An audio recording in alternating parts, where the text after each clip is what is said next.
Welcome to the Recluse's Cookbook. I'm your host, Vinny McHale. The Recluse's Cookbook is a monthly podcast where I, your humble recluse, engage in one-on-one conversations with persons of substance. People who may not get the column inches in the media, but their work or life's events are remarkable. Jarlath Mc Hale is the CEO of Mayo Adventure Experience, based at Lough Lannagh, just outside Castlebar. Since 2014, he and his dedicated team of instructors have been providing a wide range of outdoor activities and adventures for the public. In addition to this, he has walked the Inca Trail in Peru. Many have, but not as he has done, as one of the porters. Here he talks about changing careers in a recession, going for broke, and how putting in the effort will pay off in some of the most unusual places, like the car park in Lough Lannagh. Without any further ado, I'll give you Jarlath Mc Hale. What is an activities instructor? Easiest way to explain this is I got into the outdoors through surfing, and I went back and I done my degree in outdoor aid, and I used what in various sports. So I used an activity instructor, someone who instructs activities such as surf kayaking, orienteering. They're the activities that I instruct. But an activity instructor could be, gym instructor. You could class as an activity instructor, someone who's teaching activities. The activities that I teach just happen to be either adventure sports or adventure based or in the outdoors. So you originally began as a carpenter. How did you go from working on the sites to ending up being an activities instructor with your own business? I done carpentry just out of when I was in school. I enjoyed carpentry, and just before my leaving cert, I secured an apprenticeship with my uncle on building sites, and it wasn't solely carpentry I was at. I was doing all sorts. But anyway, fast forward a small bit, finished my carpentry, got my qualification, and I ended up working abroad. So I didn't really stick at it in a sense. And then when I came back from working in bars and having the crack, I ended up working fitting floors and for a flooring company and trained up fitting carpets. And then obviously the recession hit. But at the time then, I was working for myself anyway, and I was surfing probably 5 days a week and working for 2, because I was making enough to cover my rent and feed myself. I had nothing else to do. I think I was single at the time as well. So I wasn't particularly bothered about the money. And obviously the recession hit then. I was surfing even more. And I decided I'd go back to college and reskill. At first I tried to do psych nursing, and I got the whole way to the end of the interview process with the psych nursing, and I missed out on the interview by not knowing enough about psychiatric nursing. And then the following year, surfing or the GMIT course popped up here in town for outdoor education. And funnily enough, I looked at that course when I was in leaving cert and was number 1 on my list. And I thought, you know what, I'll give that a go again. I'll apply for it. And I got it. I got that in 2009. And when I went in the doors of the GMIT, my sole ambition really was to get my surf instructor out of it, to go working on beaches. And that was it. That was all. But after the first year, I fell in love with mountains. I fell in love with the rivers. It opened up a whole oasis of different activities that I was never exposed to before, and for which I'm grateful for, because it's gotten me to where I am today. So that's how I got into it. It was just, I suppose one was by pure chance. One was the recession. Didn't like to be sat around. It was kind of utilizing my time off in the recession to upskill, and that when the recession ended, I'd have something. So when I was in the GMIT, then I done my, as I said, I done first year, and I done my mountain skills, got my mountain skills awards, got levels in kayaking, and it kind of progressed on from there. I wouldn't say I shelved surfing per se, but I concentrated on the sports that I wasn't good at.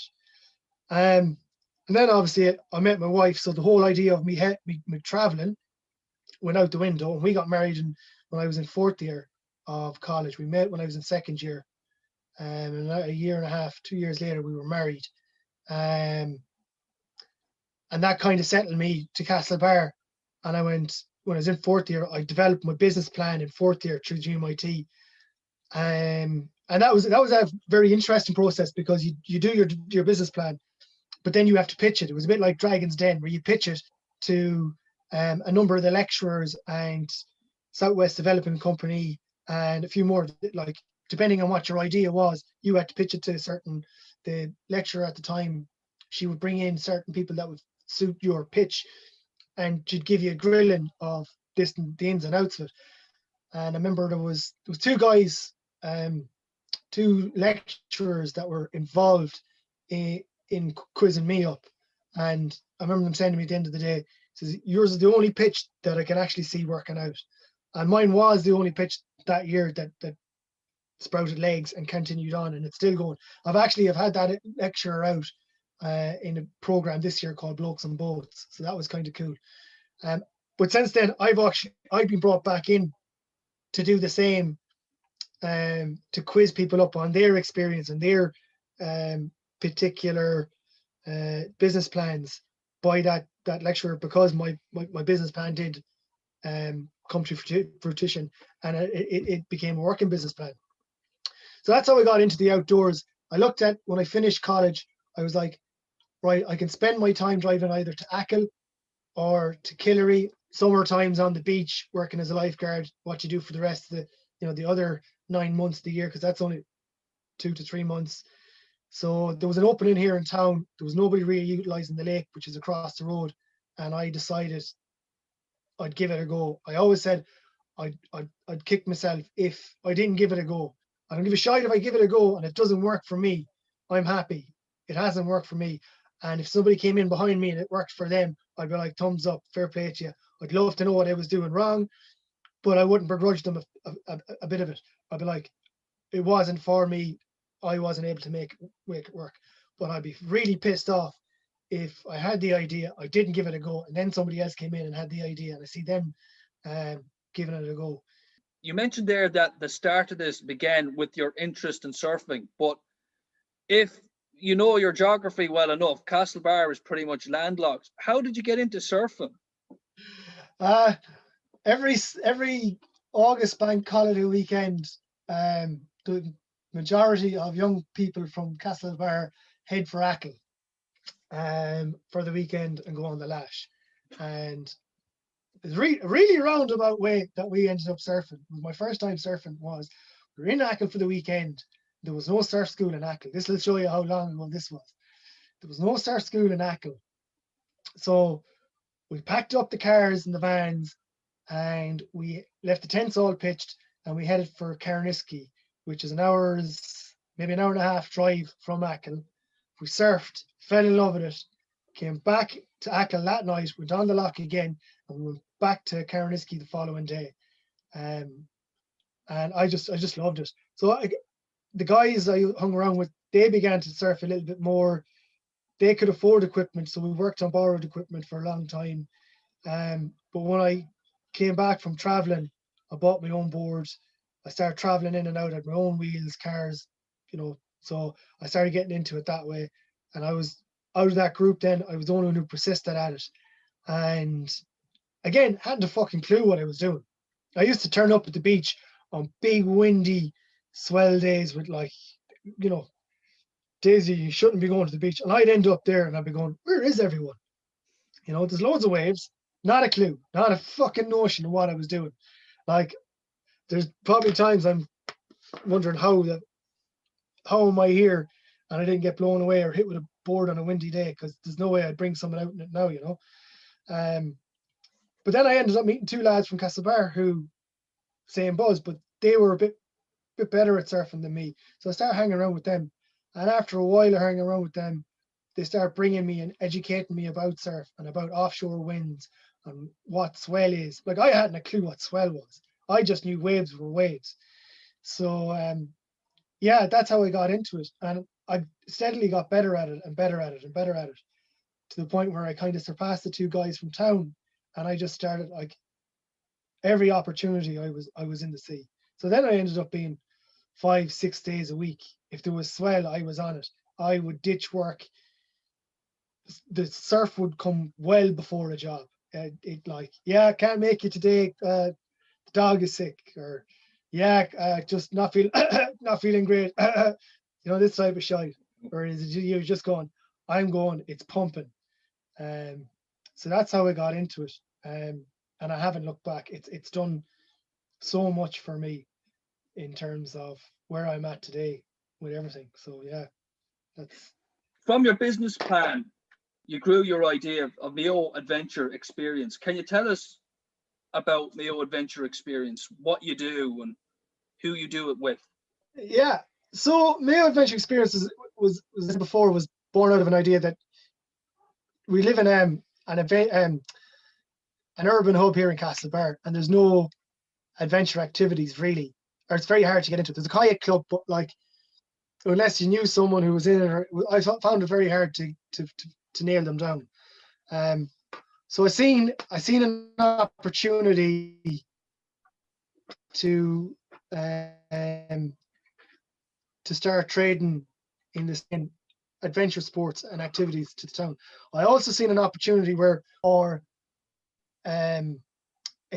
experience and to log hours for various instructorships. Once you do your training for an instructorship, you have to log, between 10 and 20 hours, depending on the instructorship. Would vary as an instructor, as a trainee instructor, to get signed off and to say that you're qualified. And we used to have, like, on the canoeing, you'd nearly have to go to Kilkenny from here. And like, I just thought, why do we have to do that? So I seen the opportunity, so there was an opening there. And I suppose what I'm trying to cater for is the youth of the town who aren't all into the traditional sports. Like when I was younger, it was Gaelic, soccer, rugby, basketball. I liked skateboarding, and I was probably one of the only guys around town at the time doing a little bit of it. There was none of that here. There was no canoeing. There was no stand-up paddling hadn't been invented at the time. So I was looking for an avenue to bring these sports to the wider public. So I set up on the lake in Castlebar, and we just started doing lessons of stand-up paddleboarding and just messing around, really, of getting people out and getting them active. And if they wanted to learn skills, we teach them skills. So the people I cater for are everyone from your kids camps, your adventure camps, to we've had elite athletes come down, do team building exercises. That was one of the reasons that prompted me to go back and do my masters. Well, like we had I had a few intercounty teams join us. The biggest name I had would have been the Tipperary Hurlers, the year they won the All Ireland in 2016. Was it 2016? They won the All Ireland. They were with us team building, our team bonding session. They were staying out in Brafey House. So we were getting groups like that, like Westmeath footballers were out with us as well. And you get day trippers then just will ring you up, want to do canoeing, what can you do with us? Want to do kayaking?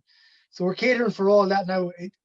At first I was very, very diverse and I was willing to travel and everything else. Whereas now I'm leaving my stamp on this is where I'm at. This is our opening times. This is what you'll find when you get to us. Whereas before it was like, try and get whatever you can. So that's kind of where we're at now. That'll get us through the summer months. And then in the winter months, I worked with the GMIT, would do team building with youth reach and Freuga groups.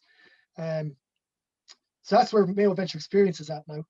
And a year and a half ago, I got a contract with Mayo Sports Partnership, and GMIT got funding from Sport Ireland, from the dormant accounts in Sport Ireland, for an adventure hub coordinator. And they got so much of the funding, 50% of the funding the first year went towards a coordinator, and then 50% went towards equipment.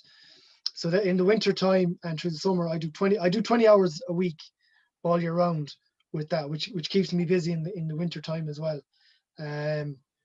What projects we've worked on with that, in year one, we bought 14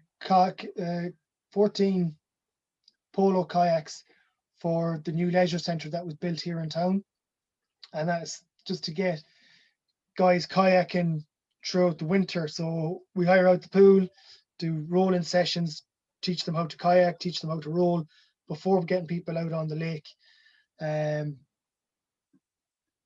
We're trying to get a polo league, canoe polo league up and running. I have to buy goals. That's what this year's funding is. Some of this year's funding will go towards that. Goals and netting to protect the pool. We bought electronic orienteering equipment in the first year. I've been bringing that to schools. So that was one of the things I tried to do through my own business, but schools couldn't afford it. And I obviously can't afford to work for free. So the hub has created that bridge where now I get to implement those activities to the schools at no cost to school.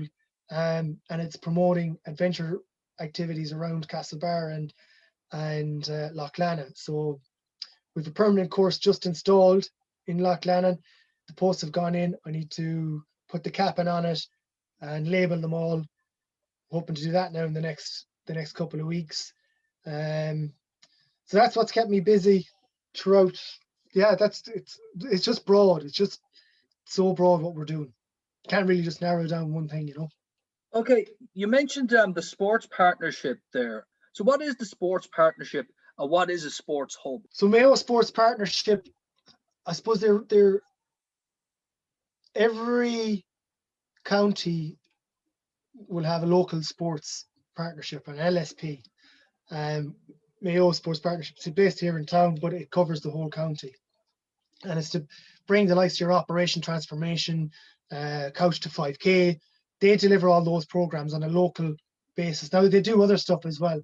And that's where they tie in with the likes of the sports hubs. So in Mayo alone, we have 3 established sports hub, one in Ballinrobe, one in Ballyhonus, and we've been graded from an adventure initiative to an adventure hub or sports hub this year. And we have another an adventure initiative very similar to what I've done, just announced this month, or February, was announced in February for Ballina. So what we're doing is delivering programs to disadvantaged groups, people with disabilities, people who struggle to get active or find it hard to get involved with stuff. We contact your local sports partnerships. They'll put you in touch with the right people, and they make it affordable for everyone. So it's government run, government funded. Now it's not. We try and make stuff happen with inside budgets, but it's very collaborative between the sports partnerships and existing businesses and stuff. So it's good for everyone. Yeah. 2014 saw the launch of Mayo Adventure Experience. In this section, Jarlath discusses why he set up the business, hardships that businesses like his encounter, and the importance of giving back to the community. You went from being employed by someone else to going into college, doing your qualifications. What made you decide to set up your own business? I weighed up what I was going to earn. All right. So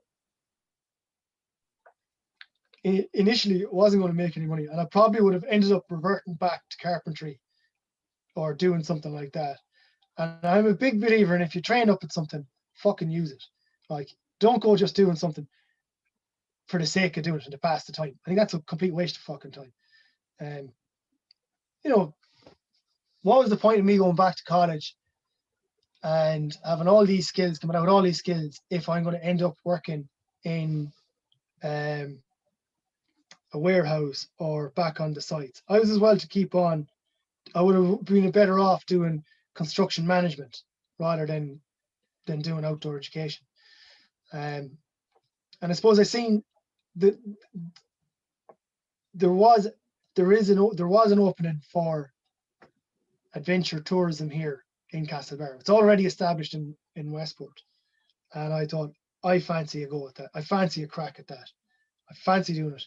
And I weighed up the financial gain and losses of traveling over and back to the likes of the adventure centres along the coast, which is where I would have had to go. I would be an hour in my car over there, an hour in the car back, or the van, whichever the case may be. Then there's a diesel on top of that, wear and tear on my car or van, tax, insurance, and at the end of the day, what would I come out with? And I thought, if I come out with 50 euros a day by going over and back the road, am I better off sitting here trying to build something up? And even if I came out with 30 quid a day, I'm still better off because I haven't wasted my day driving over and back the road. So that's kind of where I started out with that. And don't get me wrong, it was fucking tough. I double jobbed when I started. My daily routine when I started up the business, I developed the business plan in college. And as I said, there was no point in me developing a business plan just to have it fucked there in the corner. I was deadly serious about putting it together and putting it to use. So I worked my whole way through college. I didn't get the only government grant I got in year one, it was cut down from 300 a month to 100 a month. And sure, that wasn't even covering my rent. Because I was living within the town limits. So I couldn't afford not to be working. So I worked for cousin delivering papers. So my daily routine would be up at 3:30, out the door at 4 o'clock, be at work at 4:30. And I would work through delivering papers around either Castlebar, Westport, or Achill. There was 3 runs that he had vans on, and I would just fall on whichever one he wanted me to do. So when I was starting up the business, I was double jobbing, and that was what was able to keep me afloat. There was days where I came out with, there was days I came back from the lake with a fiver, like taking a kid out in the boat, going, "Oh, gives the fiver, you'll be fine," you know. So I was kind of doing it for the love of it and everything else, more so than in the beginning. But I also seen the long-term gains that if I stuck this out and I got a little bit of notice, I wouldn't have to be driving back the road. I wouldn't have to be doing the 4 o'clock in the morning till 10 o'clock at night working. I would eventually, if I put enough heart and soul and work into it, and believed in myself, I would eventually get down to my 9 to 5. And that's where I'm at now. Like when I finished work in the evenings and I started, I had no van. I sold the van trying to buy a bigger van at the time for all the equipment I had bought. And that was mistake number 1, because then I was without a van. And I didn't want to take a loan in case things didn't go according to plan. So I wanted to find out I was really dead serious about this. So I didn't take a loan on any vans or any equipment. I paid for whatever money or whatever savings I had. I paid for it. And I made it work that way. And I sold the van and was out of van, and it was coming down to crunch day. But Jimmy allowed me use the work van to bring over and back the stuff from my house to the lake. So I'd get in the morning after doing the papers, delivering the papers. I'd unload all the returns. I'd load up all the wetsuits, all the buoyancy aids, paddles, helmets, and then hook on the trailer, and I'd weigh down to the lake, and I'd sit there for the day. Now, I had no money for advertisement, which is mistake number 1. Nobody knows you're there. You're fucking pissing in the wind, lad. So I had to get creative. You have to get creative with these things. Still had my TMIT account. So I was printing out. I'd come home and work on the laptop, and I would make flyers. And I would go over to the GMIT, and I'd print out the flyers, and I'd cut them up, and I'd hand them out to people as they're passing. And I would just talk and talk. And I spent most of my days just chatting to people, telling them what you're about. drawing signs. Like I hadn't the money or hadn't even the clue to go looking for getting signs done up professionally. And yeah, so I just worked on it that way for the first year. And some people would call it luck, but I think if you persevere with something, shit begins to fall your way. And I remember at the end of the season, and I was kind of at that stage, my first year, going, do I really want, am I actually getting anywhere with this shit? Is it really, worthwhile? And this fella passed me and he goes, what are you doing here? And I was like, oh, I'm just doing, I said, I'm doing lessons in kayaking and canoeing and stand-up paddling. Right. And he introduced himself. His name is Wilson Bird, and he's the general manager of Brafey House. I want you out at Brafey House tomorrow morning at 9 o'clock. Bring that trailer with you. And I was like, what now? And he says, bring that trailer with you. I want you to park outside. I want you to talk to my guests, and then we'll get your guests in here. So that got me noticed. That's sitting there all day long. There was days where it was pissing rain, and I'd sit for 2 or 3 hours in the pissing rain. There'd be no one in the car park other than myself. I thought, someone's going to pass by. They're going to keep on seeing the van. They're going to keep on seeing the trailer. If they start, putting one and one together. So it was just that perseverance, and I met people like that. Another day then I met another guy in town, and he was the tourism officer in Castlebar, Mick Baines. And Mick goes, Joe, what are you doing? And myself and Mick were in college together. But he had left the year before I finished. I think he was doing heritage. He was in a different course, but we were in at the same time. We kind of knew each other from passing. And he goes, what are you doing? I says, yeah, just trying to get adventure here in town. He says, course across the road. He says, but we've nothing here in town. And we sat down at the end of the season and we chatted with another girl called Helen O'Hara, and the three of us came up with this thing, Lough Lannagh. And Lough Lannagh sprouted wings and grew into an adventure festival where I provided adventure sports for the day for the public to come down and try whatever they wanted. And we made it into a hugely successful festival. She organized all the music, I organized all the activities, the GMIT got on board, and it was our way of giving back to the community. But it also gave me notice. It also gave me a chance to go, we're doing adventure camps, and we would do it in Easter time. So we try and get people signed up and get them aware that we are operating here now. That was the whole idea of it. And that's how we got stuck into it. And that's probably one of the best bit of advertisements that's come out of sitting down at the lake and just believing in where you're going and believing in what you're trying to achieve and saying, fuck it. I know it can be a success. I know if I persevere, it'll work, but persevering in the right direction. Now, I was very lucky as well. I had a very, very supportive wife who didn't put me under any pressure, but she also seen how hard I was working between doing the two jobs, going down there every day. And then you get lucky breaks. Like I got a lucky break from first summer camp with Spanish students. Those Spanish students, I got them through the lecturer who I did my business plan for. She brought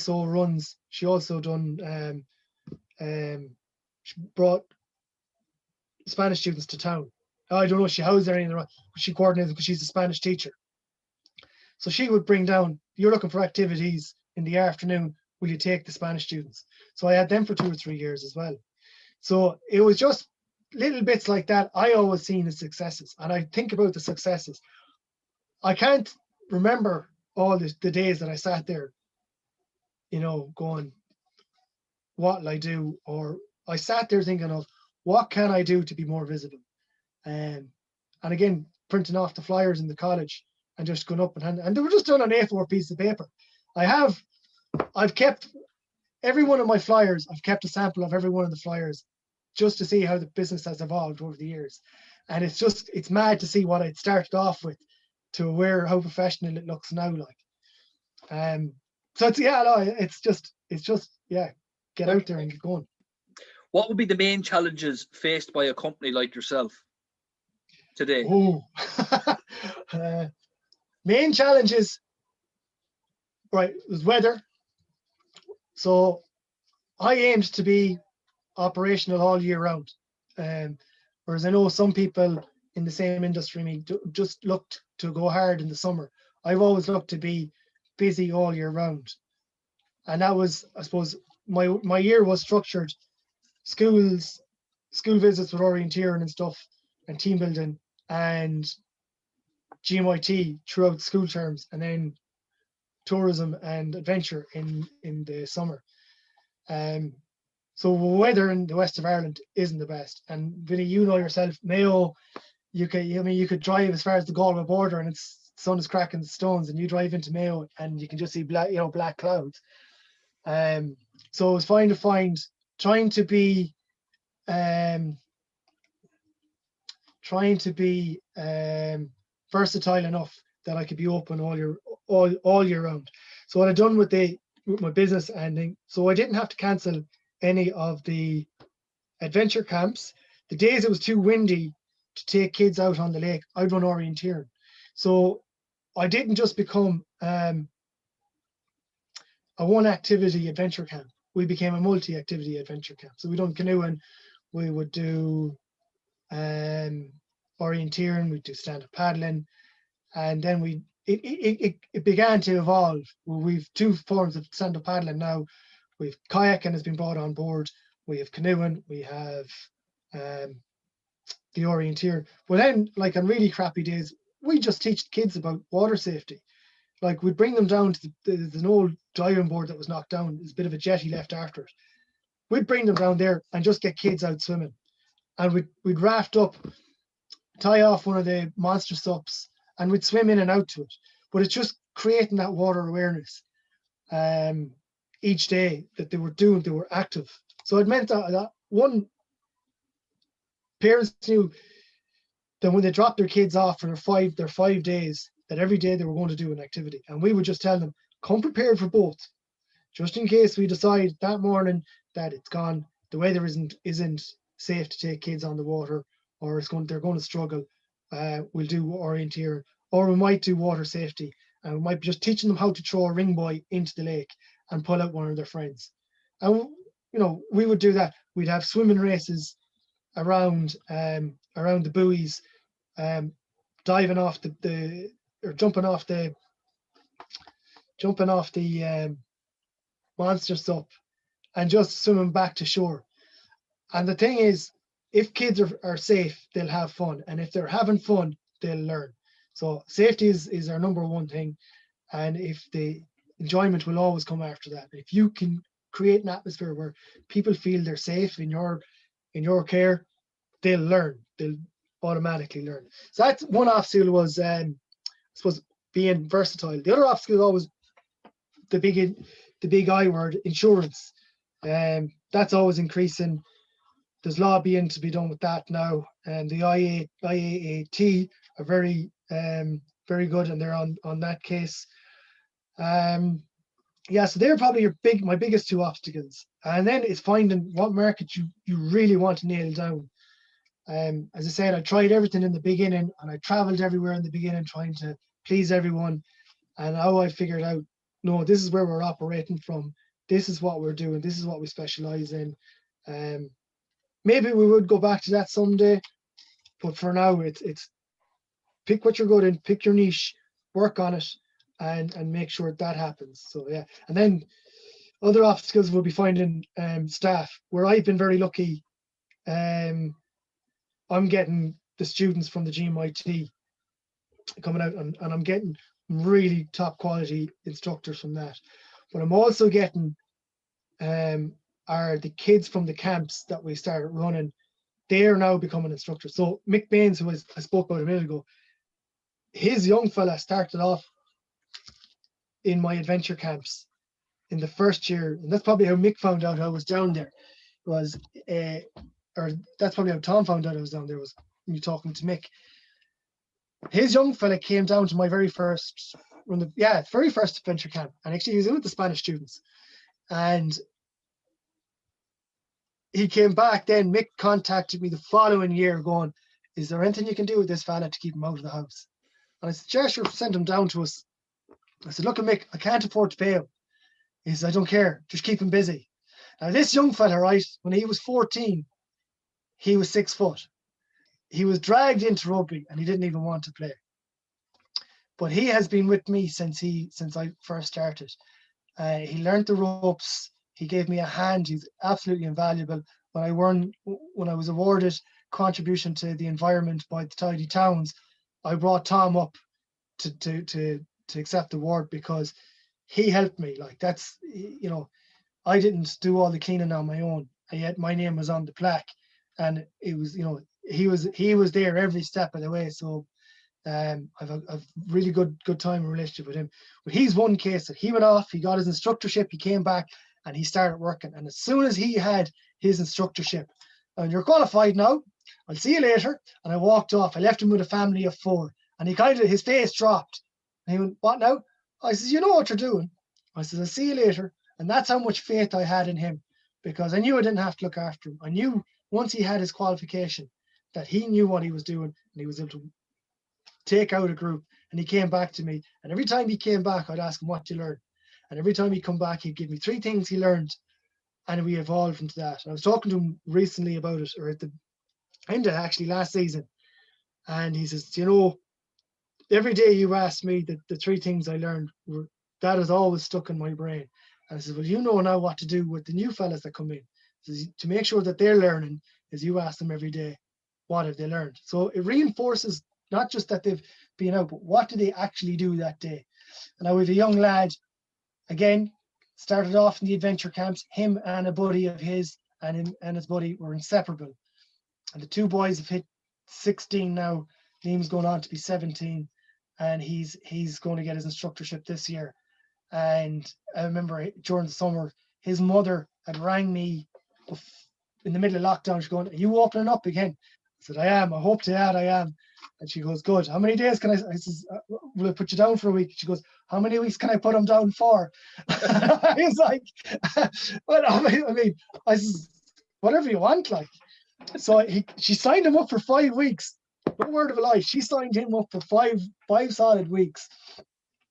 And on the 5th week, I said, he can use them whatever weeks he wants, Pauline. And he was like, his 5th week was with his friends, right?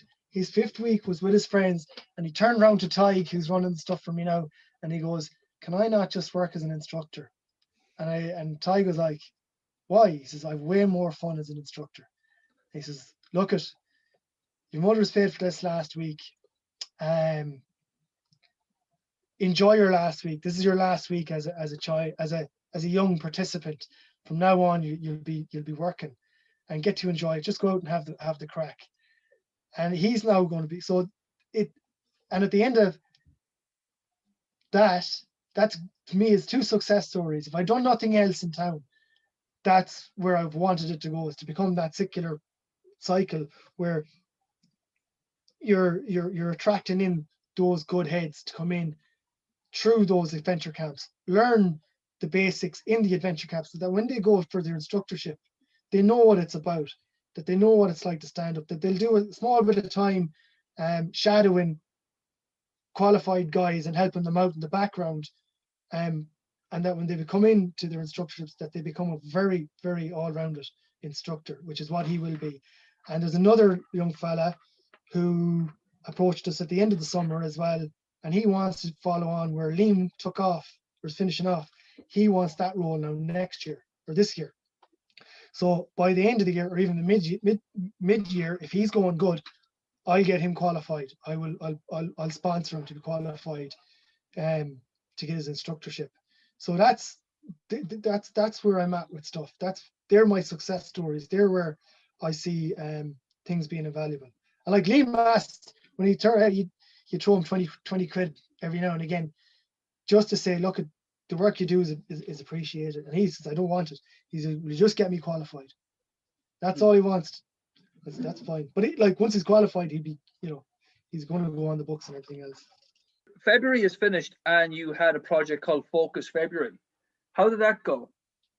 That was interesting, actually. Well, I thought it was interesting because I started off with the intention of creating healthy habits. Focus February was 28 days to create healthy habits. It takes 21 days. The psychology behind it all is it takes 21 days to create the basis for a habit, but it takes 90 days to solidify it. So I chose February because it's 28 days. I said 28 days of activities is my healthy habit. Healthy habit for you might be eating healthy for the 28 days, being consciously eating healthy. Mine was to actively or to go out and exercise every day for at least 30 minutes, or put in good quality exercise for 30 minutes. I've missed 2 days through work. I probably missed today because of work as well, so I've got a ground to make up on. But what I found was I started off with 6 or 7 themes, and I was trying to get guest speakers in. And what I've ended up doing is just creating all the content myself. And I'm really looking at the psychology of, what stops people from continuing on programs themselves. So I see a lot of people say, for example, they join a gym and they join a program for 4 weeks or 6 weeks or whatever the case may be. But once those 6 weeks are up, they don't continue it on unless there's another program thrown out at them. And you're kind of going, you need to start internalizing stuff. So I suppose that's what Focus February is to help people gain the cognitive tools to mentally think of, why don't I keep up these things? What is motivation? What is commitment?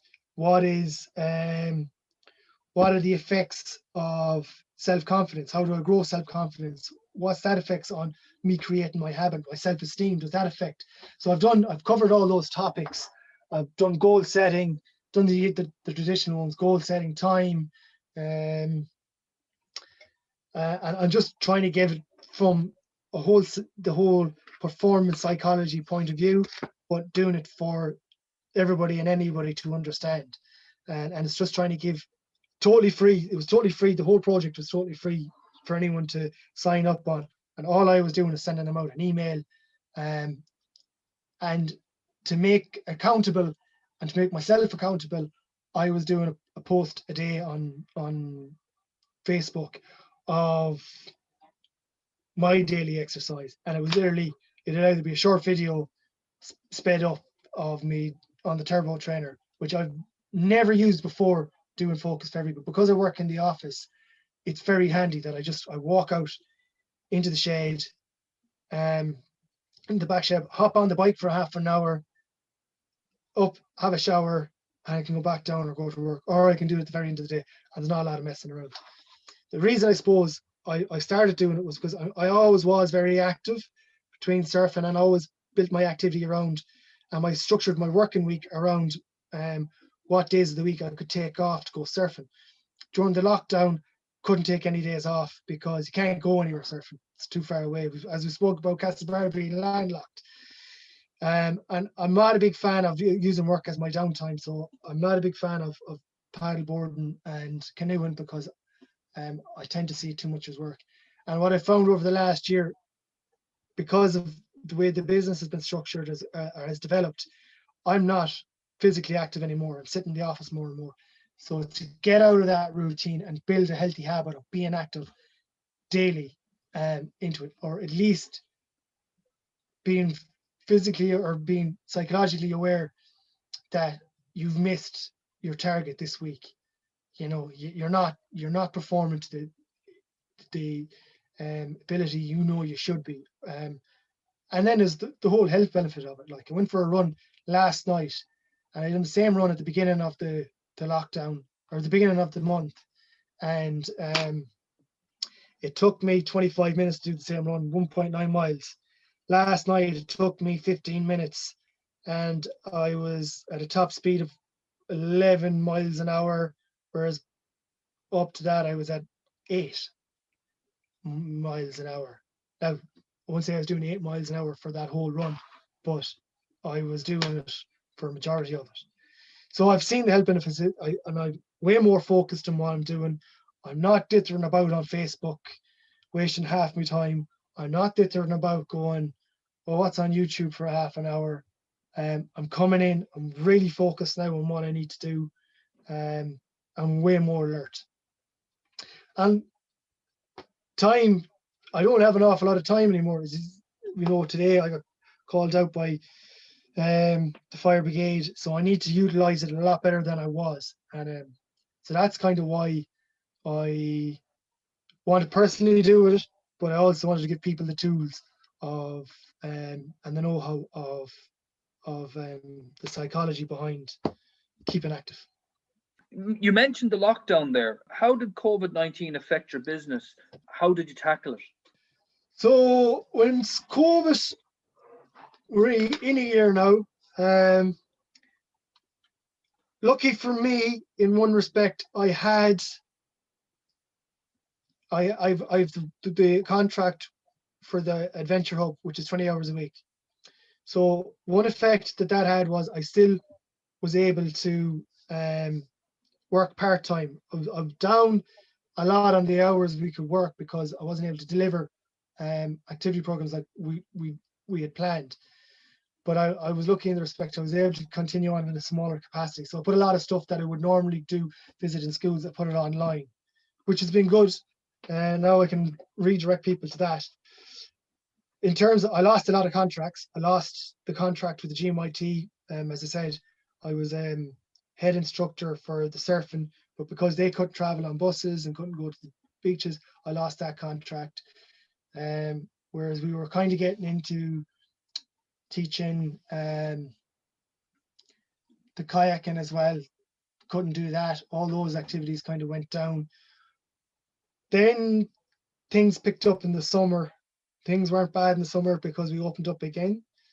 But obviously then hit the end of the summer and we were back to square one. And again, lost that contract again. I'd say that's gone now for a while. I can't visit schools. Yeah, I'm seeing I'm down on stuff. Yeah, that's kind of where we're at with COVID. We looked at numbers as well. We cut way back on numbers. We're not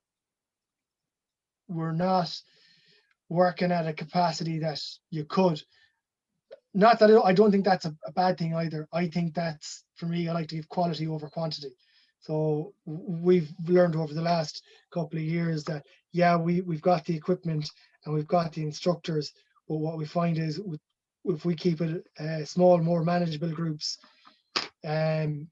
sessions run better and people get more out of them. So there's pros and cons. There's been pros and cons.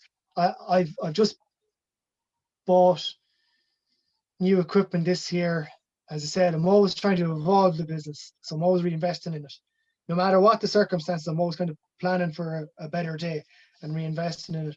So I'm just hoping now that we are allowed to open up for the summer, because spring is gone. Spring is normally when we'd open up. We'd open up more, should I say? But I'm hoping we're able to open in some capacity for summer and autumn, and we'll see where we're going. But we made a conscious decision that we weren't taking anybody last year from outside of Ireland unless they've been in the country and they could prove that they were in the country for the 2 weeks of the incubation period. So anyone that emailed or rang, we said, yeah, we'll book you in, no problem at all. But on arrival, we would like to see proof of your airline ticket or your ferry passport. Or if you're coming down from the north, we want to see your accommodation. We want to see proof of arrival to your accommodation. And that generally sorted out a lot of weeds for us. I think we had one person who was in the country long enough, who had self-isolated, and we were happy to take out. If they hadn't, we were pulling the hard line on it, going, no, we're not, because because it was way too much at stake. Way too much at stake. Not only like if one of us ended up with COVID, or even if one of us had ended up with symptoms or close contact, I'd have so many parents to ring for 2 weeks camps first, and go, who have you been in contact with? And we felt it was too much of a risk. So, that's how we kind of managed it. Up to all our safety equipment, and we done drills on how to manage people without having to be in physical contact, which is tough on the water. So sometimes you might have to help someone up on a boat. So it's trying to minimize all that so much. But we done more, which I think benefited us in the long run. We learned new stuff. We learned new ways to do stuff. The guys enjoyed it. We evolved. The thing about it is, for me, you have to evolve with whatever's been thrown at you. You can throw toys out of the pram, not going to do you any good. You just got to figure out a way to evolve. I think one benefit I seen from it, and one positive I took from it, was that we were all in the same boat. It wasn't just Mayo Adventure Experience, it was the world.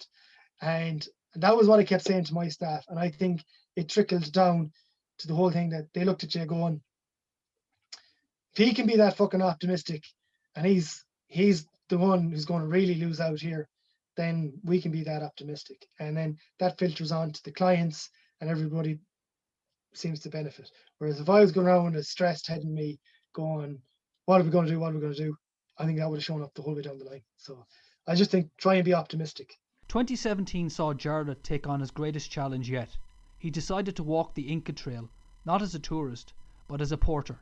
Jarlath discusses the motivation behind the idea and making it happen. In addition to your activities with Mayo Adventure Experience, you also undertook a journey as working as a Sherpa on the Inca Trail back in 2017. Yeah. So when and where did you get the idea to do that? So that idea was born out of a trip we done in 2016. Myself and my wife headed for Peru. She wanted to do the Inca Trail. I actually hadn't even heard of the Inca Trail until she mentioned it to me. If you asked me about a spot in the world where you could surf, I would have named every single last one of them. Asked me about a mountain in Peru, and I hadn't a clue what she was on. So she showed me it, and I was kind of like, oh, I don't know. And she went, I'll compromise with you. We'll go for a week, and we'll surf Peru, and then we'll do the mountains. And I went, you're on. So we flew into Lima, and we done the Inca Trail, flew up to Cusco, a few days surfing in Lima, flew up to Cusco, done the trail, and I was just blown away. And I mean, blown away. I was blown away for the first 2 days of the scenery, and this is cool, and it was all so new to you. And then about halfway through the third day of hiking, we were on our lunch break, finishing our lunch break and heading for our camp spot. And I just walked around where all the porters were tidying up, and I was watching what they were putting into their bags.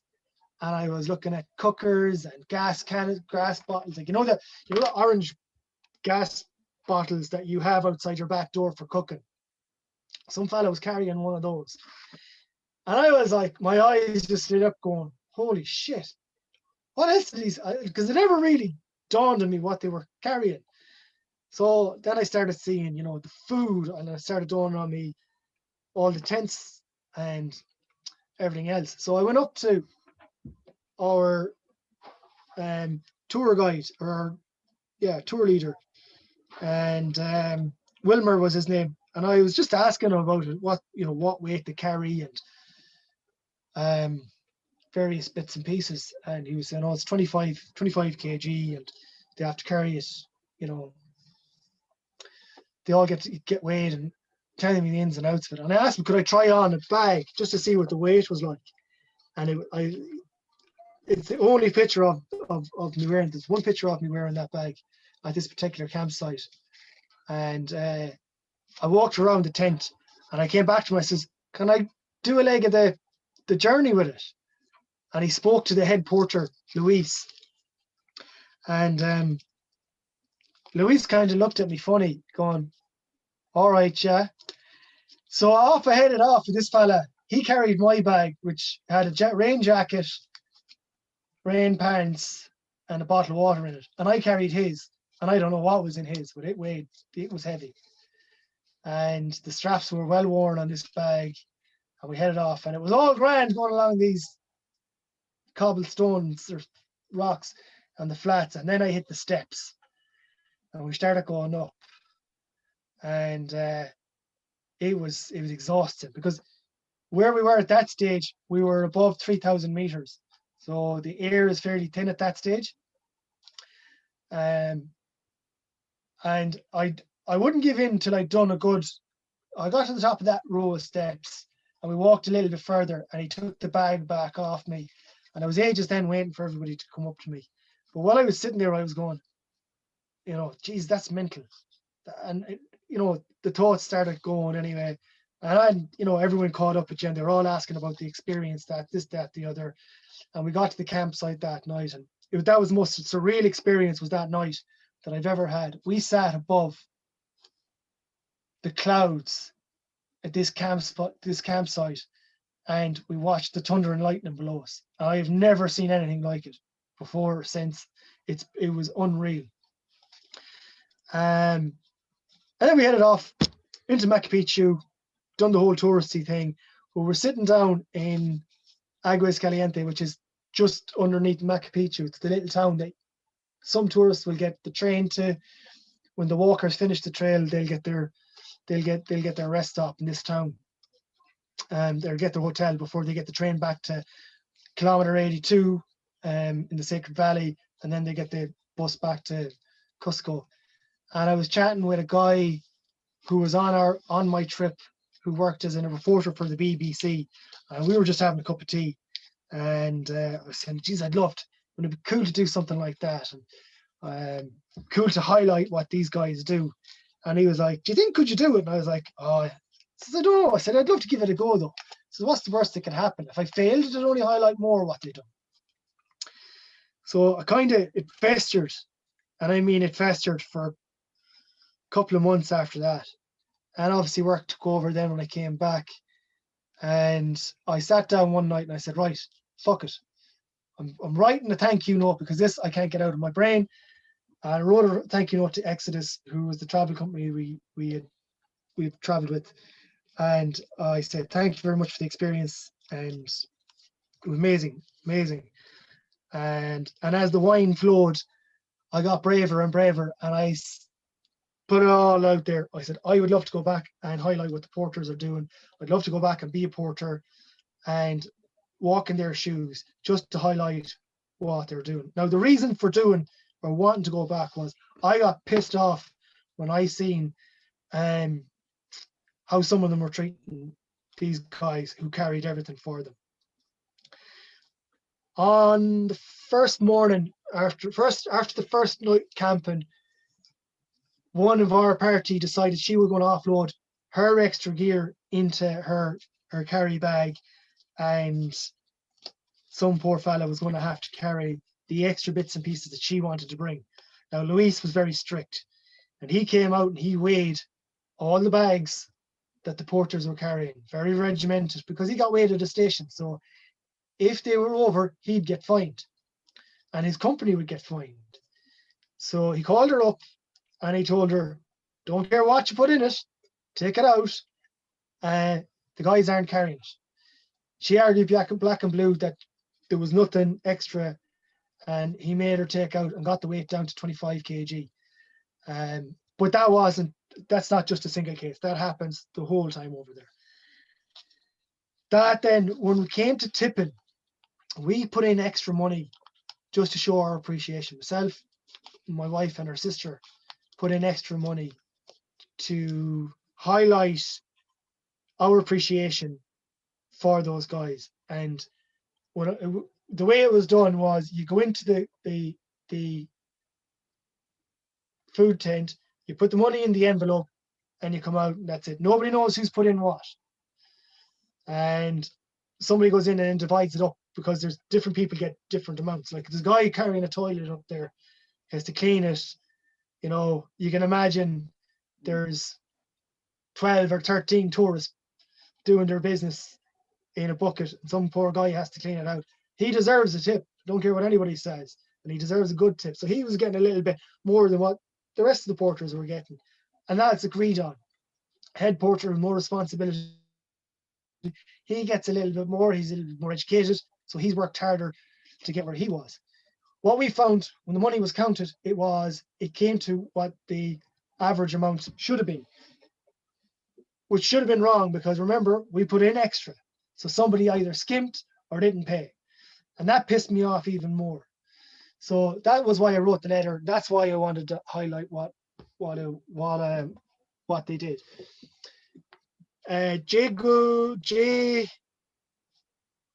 Jay Hopkins came back to me from Exodus. She's no longer with them now. She'd be big lost them. She was brilliant. And she said she thought it was a fantastic idea. Would love if I would do it. And she goes, forget about your GoPro. I have to get footage of Peru anyway. We're going to send a videographer with you. And it literally sprouted legs up from there. It went. So then she got a guy called Ollie Pemberton, their videographer, involved. And Ollie he's fantastic. Four Horn Productions is his production company now. He's gone on to set up his own company. He's an Isle of Man. He's a Celt. We hit it off. We really hit it off from the beginning. We've been good friends. He's been over here. I've been over to visit him. I've converted him into surfing, Isle of Manor. He's bought a camper van, everything. Yeah, bought a camper van, surfboard. He's now living in lockdown. He's down in Portugal surfing it up, and I'm so jealous. Got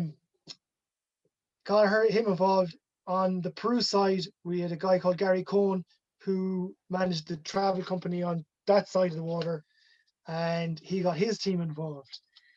So what happened was I was given a couple of options. I could either take some of the weight and they'd make it look real and they'd make it look like what I was doing, or I do the thing for real. And there was another option as well. Or I go over and phone's ringing there. Or I go over and they mock up. So I said, well, there's no point in me going over there and only half doing this, guys. I said, I'm going over, we're going all in, or we're not doing it at all. I want to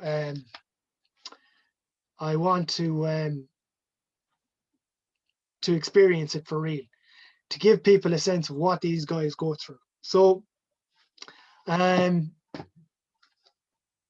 got there and I had to acclimatize to the altitude again, which was tough. One request was that we operate with the same guys that I walked with the year before, because I ended up with a fairly good relationship with them. By the end of it all, by the end of my own trip, so that was kind of fulfilled. And then what it transpired was the guys never get to see Machu Picchu. So the guys that are actually doing all the hard work, all those tour companies, all those porters, and I think there's 2,000 porters working on that trail throughout the year through various companies, or employed through various companies. And there's 500 a day allowed on the trail, but they never get to see Machu Picchu. So it was when you get to your last lunch stop, the tourists head off towards Machu Picchu, and the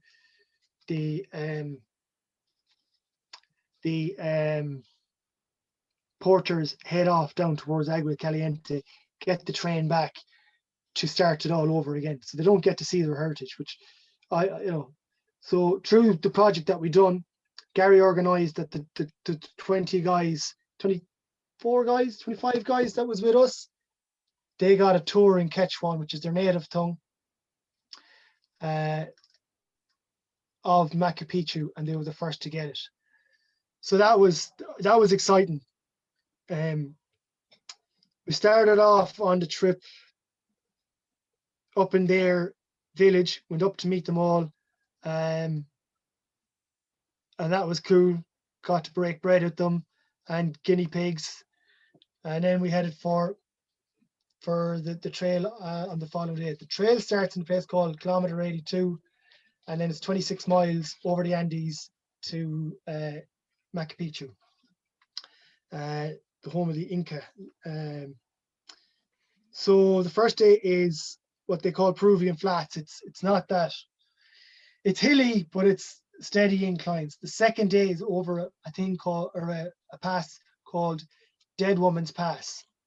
And Dead Woman's Pass is going from 3,000 meters above sea level, where the air is pretty thin at that stage, and you're just getting your breath at night, trying to acclimatize. You have to go to 4,200 straight up. It's like going up the Reek, the corner of the Reek, all day long. It's mind-numbingly steep, and its air is really, really thin in heat of 20 plus degrees. When you get to the top, then you have to make your way back down into 3,200 meters into a valley and camp the night. That was day 2. Day 3 was back out of that valley, hike up again, and then you kind of coast along, kind of going downhill, which sounds a lot easier. It isn't. Probably easier going up. And you coast your way down to 2,000 meters, camp for the night, and then you coast along down to Machu Picchu, which is 1,000 meters.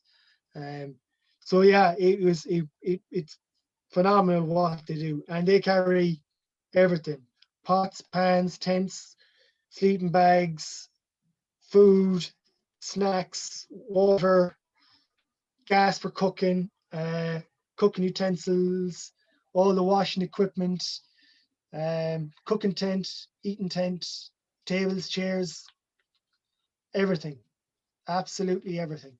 First aid. So to see what they do was just, it was definitely an experience, an eye opener, and it was really cool because I got to meet the guys on, like, go through the weighing stations to see how it really works, and to be weighed as them, to work completely as a porter.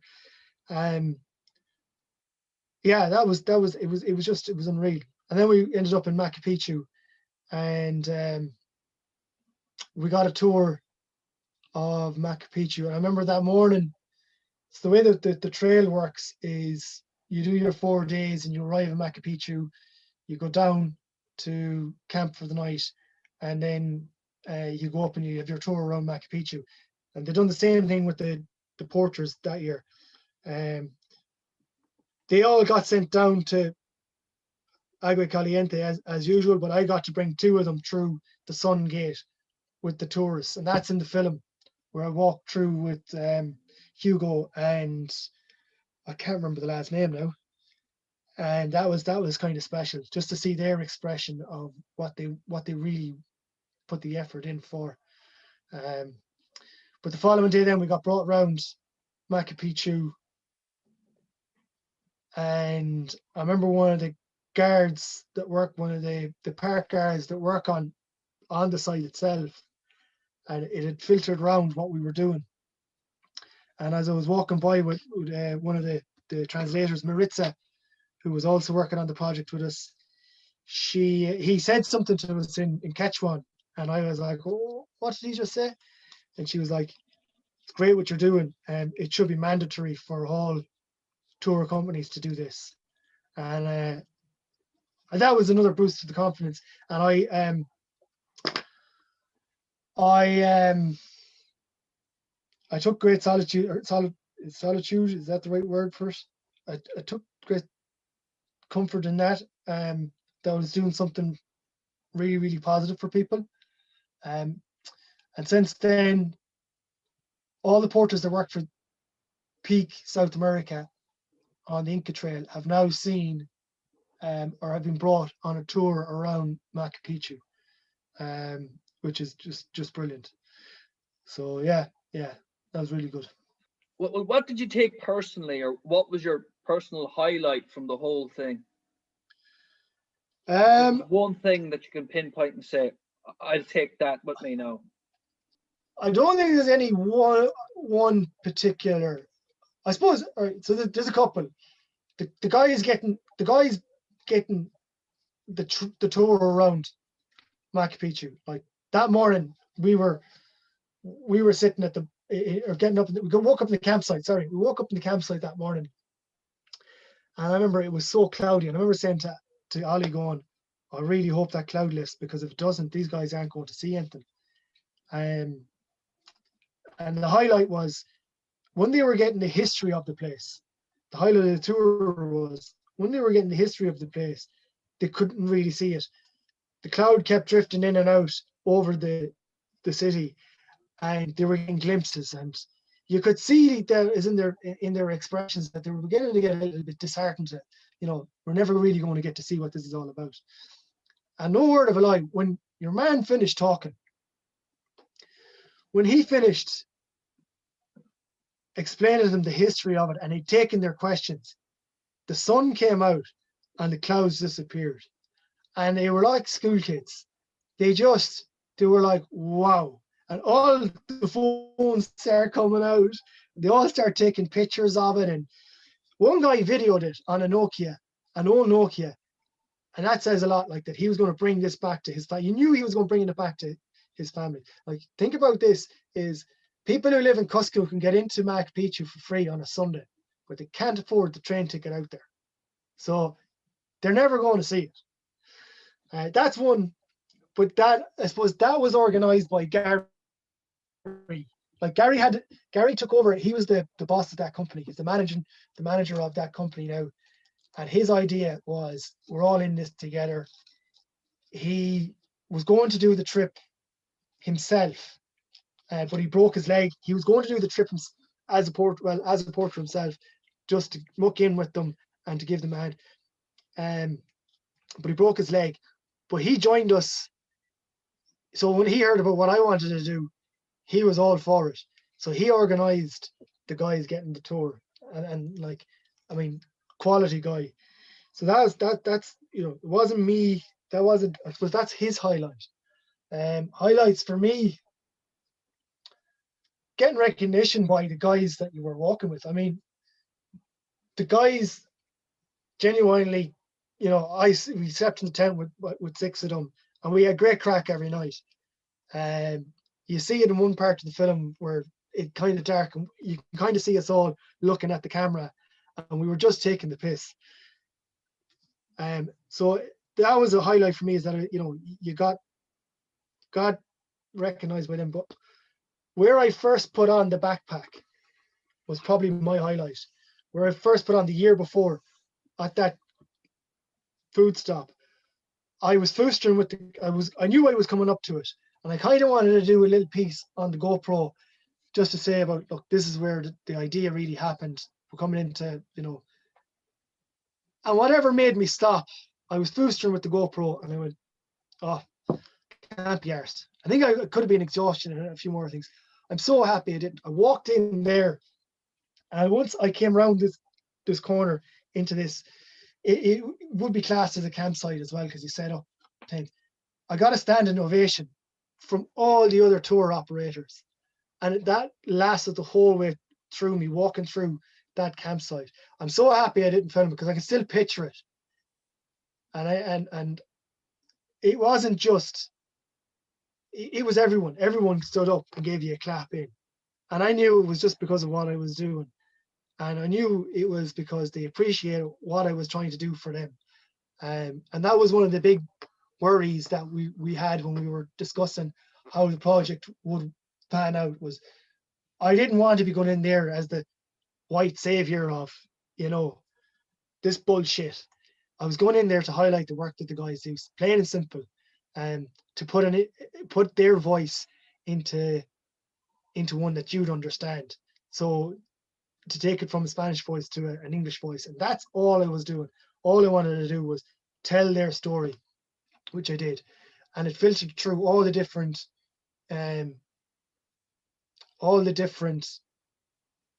tour guides and porter companies, and they all give us a standing ovation. So that was pretty cool. I went on to play football with them later on that evening. So playing football at whatever 3,200 feet is is an experience. Is an experience, to say the least. Finally, I asked that question I want to ask all people who devote themselves to their craft. What makes you do it? Love it.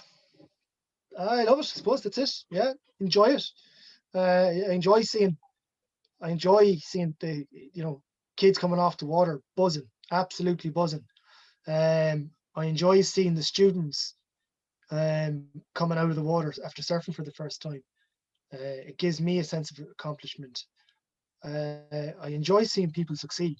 That's probably why I do what I do. I like a challenge. I left Mountain Rescue this year. I've taken on a new challenge with the fire brigade, and it's trying to juggle all that stuff, and it's to give stuff back to the community. I think you have to give back to. I think you should give back to communities in some shape or form.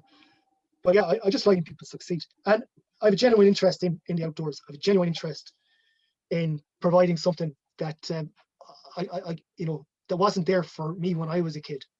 I don't know how many guys I have talked to in the water going, if we had surfing when we were younger, we'd never have played football. So, you're creating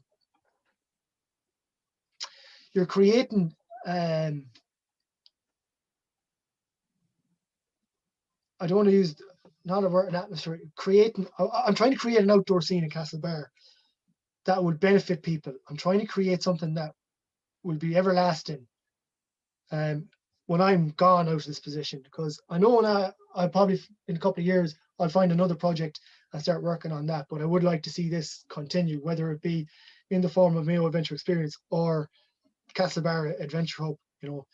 I would like to see more people out and about on the lake, and for it to be utilized, because I do think it's untapped for a number of reasons, mental health being one of them. And in the current climate, I think that's hugely important. But also to give people the variety and the chance to try stuff that they don't have to go miles and miles to try, and to make it accessible to everyone and all demographics and all abilities. We work with, I've done programs for people with disabilities, disadvantaged groups, all the way to the elite. So yeah, I like it, and I like what I do. And that concludes this episode of the Recluse's Cookbook. Thank you for listening.